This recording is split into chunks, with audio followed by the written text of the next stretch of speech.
Welcome to The Explainer. Today we're unpacking a completely unbelievable true story pulled straight out of ancient history. Honestly, it's a narrative that sounds exactly like the plot of a Hollywood blockbuster, but it actually happened. We're looking at the story of a lost prince, a guy who experienced the absolute highest of highs by birth and the absolute lowest of lows through tragedy, only to experience a restoration that just defies all logic. So get comfortable, because this explainer is going to completely change how you view brokenness and grace. Seriously, just imagine that for a second. Imagine being born into absolute royalty. Your family rules the entire nation. Your future is completely locked in, paved with gold, and guaranteed with power. But then, in the blink of an eye, the whole shebang is stripped away from you.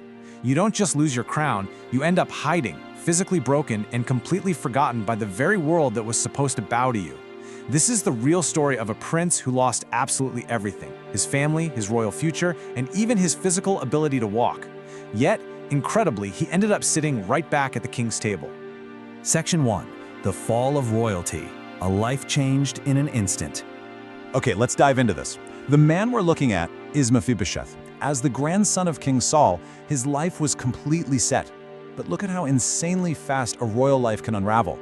In one single day, his grandfather and his father, Jonathan, die in battle. The royal dynasty is suddenly over. Within an hour of that news breaking, the palace is in sheer chaos. Knowing the conquering forces will soon arrive to slaughter the royal family, Mephibosheth's nurse scoops him up and flees in pure terror. And then, in just 1 minute, tragedy strikes again. In her frantic rush, she drops the young boy. The fall is catastrophic. Both of his feet are permanently injured, leaving him permanently disabled in a society that offered zero accessibility or support. And the result? Years stretching into decades of a life spent in hiding.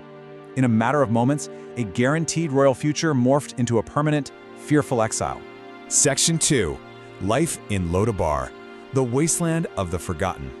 And this brilliantly illustrates his new reality, because Mephibosheth didn't just hide out in some cozy countryside estate.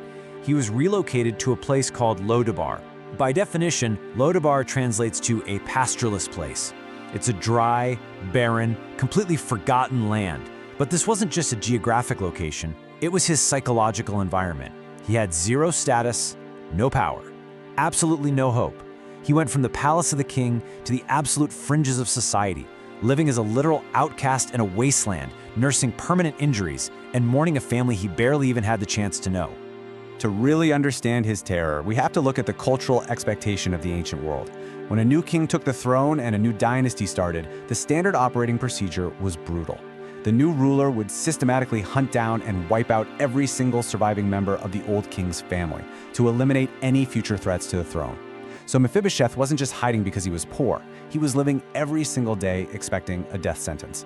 Every knock at the door, every stranger in town, it could be the assassin sent by the new king, David. But the reality, which we're about to see, was something entirely different. Section 3. The terrifying summons, the dread of King David's call. The tension in our story reaches its absolute peak right here. One day, the worst possible nightmare actually comes true. King David actively sends for him. Imagine the paralyzing fear of this moment. You're dragged out of obscurity, pulled from the dusty fringes of Lodabar, and brought back to the very palace that was supposed to be yours. Now you're standing before King David, the guy who has the unquestioned authority to end your life on the spot, and culturally speaking, every reason to do it. Mephibosheth enters the palace, physically broken, completely defenseless, and he immediately falls flat on his face. He is awaiting the executioner's blade, surrendering completely to what he assumes is his grim fate. Now, what's really interesting about this slide is the profound language Mephibosheth uses to describe himself while he's trembling on the floor. He refers to himself as a dead dog. You see, in ancient culture, a dog wasn't a beloved family pet, it was a street scavenger. And a dead dog, that was the absolute lowest, most utterly worthless and disposable thing you could possibly be. That's how deeply Lodabar and his trauma had infected his mind. He didn't see himself as a former prince. He didn't even see himself as a man. He saw himself as entirely broken, worthless, and fundamentally disposable. Section 4.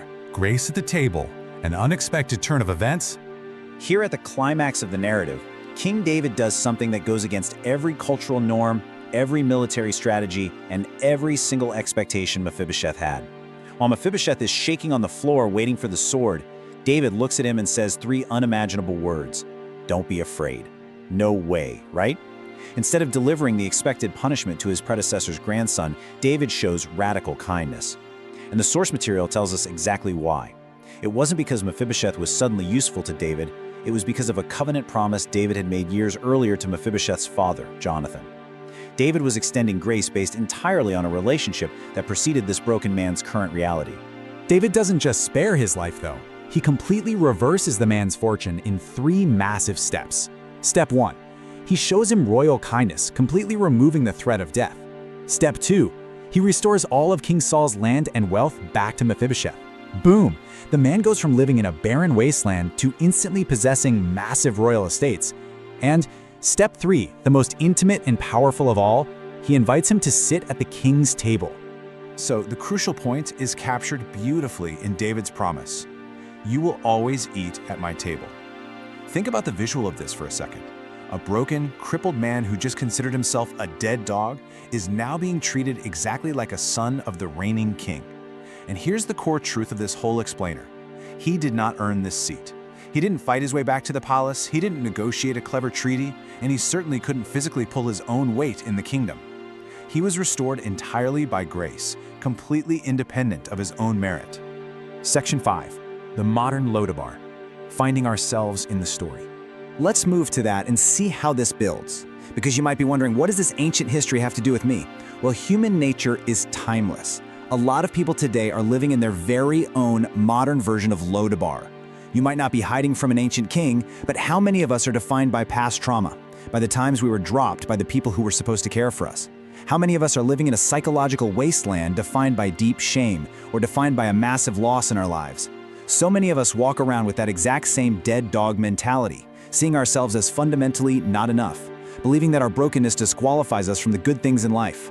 But this ancient story flips that modern script completely upside down. Your condition doesn't cancel your worth. Mephibosheth's physical brokenness, his status as an outcast, and his deep trauma did not disqualify him from the king's table. The king's grace superseded the prince's broken condition. And whatever trauma, whatever shame, whatever Lodabar you feel you are currently stuck in, it does not define your ultimate value.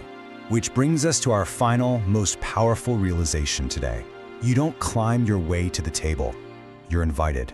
In a world that constantly tells you that you have to hustle, grind, and perfect yourself to earn a seat with the successful, the loved, or the worthy, this story offers a radical alternative. True grace, ultimate restoration, it isn't something you achieve through relentless climbing. It's an invitation you simply accept. So the question I'll leave you with today is this.